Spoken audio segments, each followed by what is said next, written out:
Bonjour, j'ai déjà été présentée, donc je suis partenaire chez Wilchen Partners in Law, qui est un cabinet indépendant qui est assez orienté droit des sociétés, mais je suis le partenaire du département contentieux et accessoirement expert en droit du travail. Alors, je vais essayer de vous expliquer ce que je vais essayer d'apporter lors de mes modules. Donc, il y a encore quelques années, le digital était assez méconnu, on le sait, et aujourd'hui, c'est une nécessité. Je vais vous raconter une petite anecdote. Quand j'étais au collège, dans les années 80, on nous a proposé des cours d'informatique. Alors, n'y connaissant strictement rien à l'intelligence artificielle, je me suis dit, dans le doute, je vais prendre éducation technique et manuelle. C'était peut-être un peu mieux. Les gens sont assez méfiants encore aujourd'hui. Vous avez probablement lu ou vu 1984, Big Brother is watching you, avec les téléécrans qui permettaient à la police de la pensée d'observer et d'entendre tout ce qui se passait dans chaque pièce.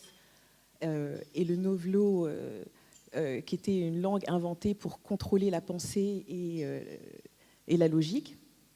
Et aujourd'hui, le digital, pour certaines personnes, c'est encore Big Brother is watching you. Le premier ordinateur, il a été inventé en 1937 et celui qu'on connaît aujourd'hui à la fin des années 50. Mais il a fallu attendre la fin des années 70, plus exactement 1978, la loi informatique et liberté française, voire 1995 avec la première directive qui vient harmoniser la protection des données personnelles et la transmission de ces données de manière transfrontalière, pour que le législateur commence à légiférer. Alors, de nos jours, un constat s'impose. On peut faire un contrat en ligne, c'est-à-dire sans être sûr à 100% que votre concontractant a bien compris les termes du contrat et qu'il les a valablement acceptés. On peut engager un salarié, on peut faire ses courses, on peut faire plein de choses sans se déplacer. Mais la question qui se pose, c'est dans quel cadre et sous quelles conditions? Est-ce que le contrat est vraiment valable? En matière de communication, aujourd'hui, on n'écrit plus de courrier, on s'appelle quasiment plus, on s'envoie des emails. Les enfants, ils nous le montrent aujourd'hui, je ne sais pas si vous en avez, mais ils sont assez connectés. Et la question qui se pose, c'est dans quelle mesure on peut communiquer des informations? Qu'est-ce qui est une information qui est protégée? Pour ce qui est de l'interconnectivité, dans la majeure partie des entreprises aujourd'hui, pour que tous les services et tous les départements puissent aller dans la même direction, ils sont assez censés avoir la possibilité ou être capables de communiquer via un réseau interne. Donc vous avez probablement des systèmes intranet. Et la question qui peut se poser, c'est est-ce que, oui ou non, vous envisagez de rendre certaines informations publiques? Et si oui, il faut penser aux règles qui doivent s'appliquer.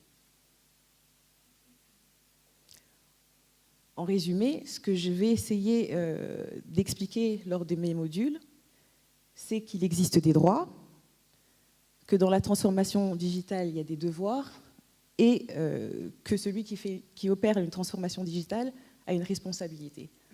Pour ce qui est des droits, c'est très simple. La liberté des uns s'arrête là où commence celle des autres. Donc, c'est un principe qui s'applique, bien entendu, à la transformation digitale. Pour ce qui est des devoirs, lors de votre transformation digitale, vous avez des obligations. Quelles sont les informations qui sont protégées?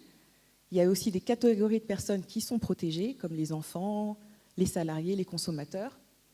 Et pour ce qui est de la responsabilité, le législateur, il mise sur l'autoresponsabilisation. Donc, dans votre stratégie marketing, dans votre stratégie commerciale, dans le marketing que vous mettez en place pour atteindre vos objectifs, il y a des règles à respecter.